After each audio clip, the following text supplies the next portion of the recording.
that referendum that is being planned, but still no timetable.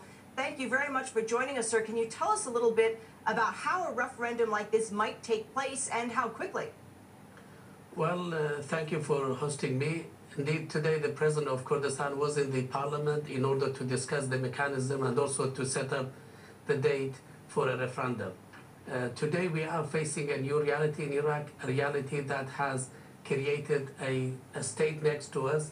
We have a border which is 1,035 kilometers next to us, being the ISIS. So therefore that determines we have to think about our own future in the midst of all this turmoil. I want to play a quick bite from you from Israeli Prime Minister Benjamin Netanyahu. On Sunday, he came out in support of an independent Kurdistan. Here's what he had to say. Regarding the Kurds, they are a fighting people. They have proved their political commitment, political moderation, and deserve political independence. I just wanted to get your quick reaction to that statement. What did you think of what he said?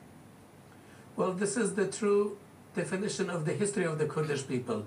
We have suffered a lot. We have been betrayed. We have been divided against our will. We deserve a better future. Indeed, we have continued to play a positive role in bringing about a new Iraq. But that failed. It failed not because of us, because of the wrong policies in Baghdad. Therefore, we deserve a better future for the people of Kurdistan.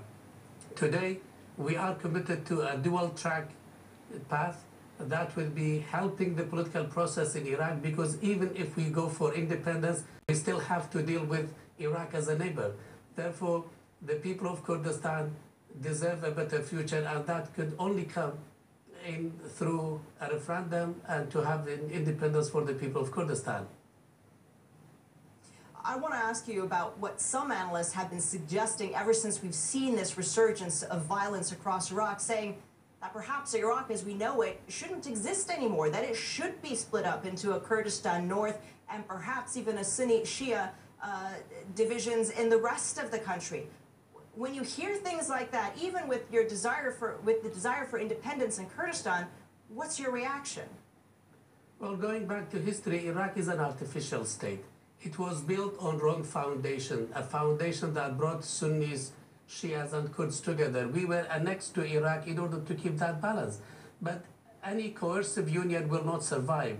This was the wrongs of the past, have to be remedied today. We were independent in 2003. We went back voluntarily to build a better Iraq, and we were expecting that we would have a federal, democratic, pluralistic Iraq. But unfortunately, in the last 10 years, we have contributed positively to the success of this process, but Baghdad proved to be the wrong place because the culture is not there. The mentality of power sharing, wealth sharing, of democracy does not exist. We had the golden opportunity for Iraqis in 2003 after the removal of Saddam Hussein in order to build a better country. That was the case when we were talking about a federal state, and when the idea of soft partitioning of 3 federal states within Iraq was proposed, we thought that that would be an opportunity for all the communities in Iraq to have it.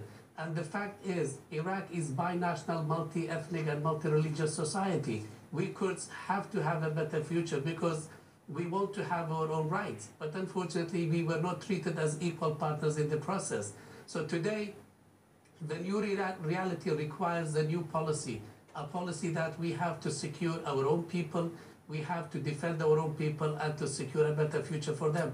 We can't do that when we have 1,035 kilometers of border with ISIS and only 15 kilometers that we share with the rest of Iraq.